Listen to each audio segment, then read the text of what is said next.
Without a doubt, the DC Ed Fund's efforts the last 10 years would simply not be possible without dynamic and supportive leaders all the way at the top. Thankfully, we have had several mayors that understand the critical role DCPS plays for district families and the way our partnerships with the philanthropic community matter. That certainly rings true with our current mayor, who we are thrilled to have join us at this morning's forum. Mayor Bowser prioritizes students, families, and educators in our city.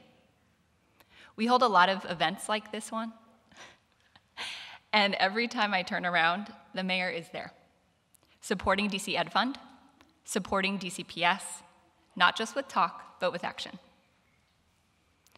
Mayor Bowser and Deputy Mayor Niles have been tremendous partners during my time leading DC Ed Fund.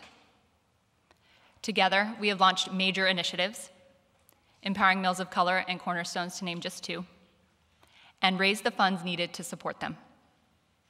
I am so grateful that DCPS and DC Ed Fund have the dedicated support of Mayor Bowser and her administration, and it is my absolute pleasure to welcome Mayor Bowser to the podium.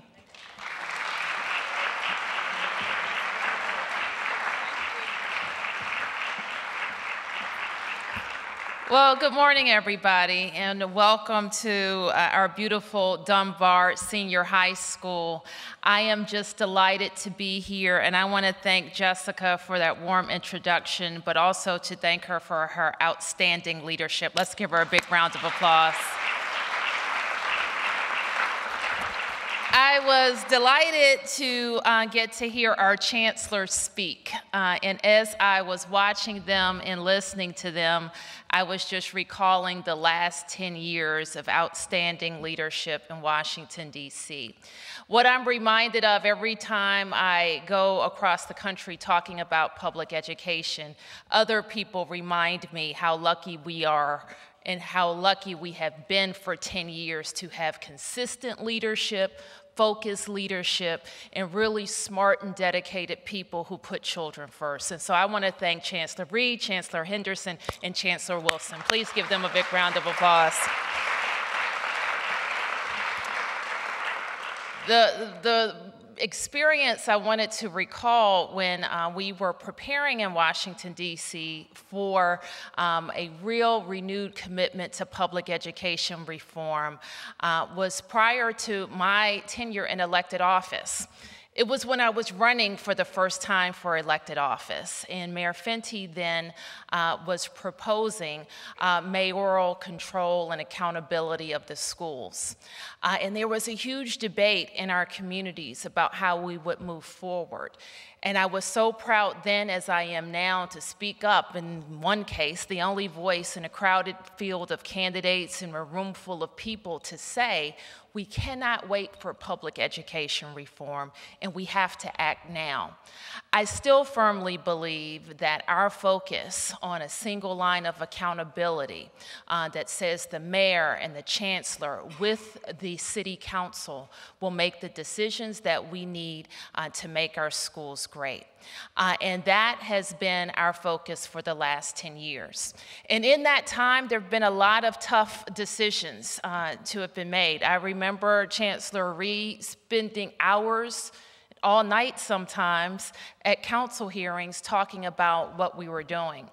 I remember one of the toughest times I was with Chancellor Henderson. We were at a school, Clark Elementary School, if I can recall, talking about some tough decisions that had to be made to right-size our system and explain how we would do that with families. When we were recruiting Chancellor Wilson, one of the key things I wanted to discuss with him was how important the DC Public Education Fund had been to all of those decisions, all of those discussions, and all of the success that we were achieving with the district's public school system.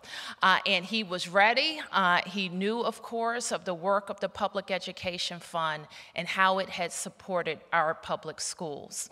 Now, we are lucky in that 10 years, these women and Chancellor Wilson and a whole team of just wonderful educators has demonstrated to the people of Washington, D.C., that the big bet that we were taking on public schools and the money that we were putting behind it is paying off for our city. Wherever I go, I say two things about the Renaissance of Washington, D.C. It's directly linked to our commitment to public schools and directly linked to how we are taking care of and improving our neighborhoods. And I have been proud in my tenure to make sure that we're doubling down on that commitment and staying focused. There's a lot that we can do in the government, and certainly we're putting the resources and talent behind our school reform efforts. But when the private sector is there to help us, we can do so much more. Do you know how great it is to be able to say that our middle school students can have the opportunity to go abroad because they go to DCPS? It's amazing. Do you know how wonderful it is to be able to say that we know our boys of color need different strategies, and we can build a school and the strategies to help them? Similarly, our girls are being supported with RAIN initiative that are specifically focused on their needs. We have been able to try different things, including a transformative contract with our teachers because of the efforts of the Public Education Fund. So I want to thank the chancellors. I want to thank the executive directors, Mark Ein, and all the members of the board for these last 10 years for your focus and your success. When I heard about the numbers of dollars that we have raised with the Public Education Fund, if I had to think back to how a DC budget could fill that gap, it's hard to do. And we would have either had to cut other things that the residents of the District of Columbia want or gone without trying those new programs. And I'm so grateful that you're here and we've been able to try and succeed. Thank you all.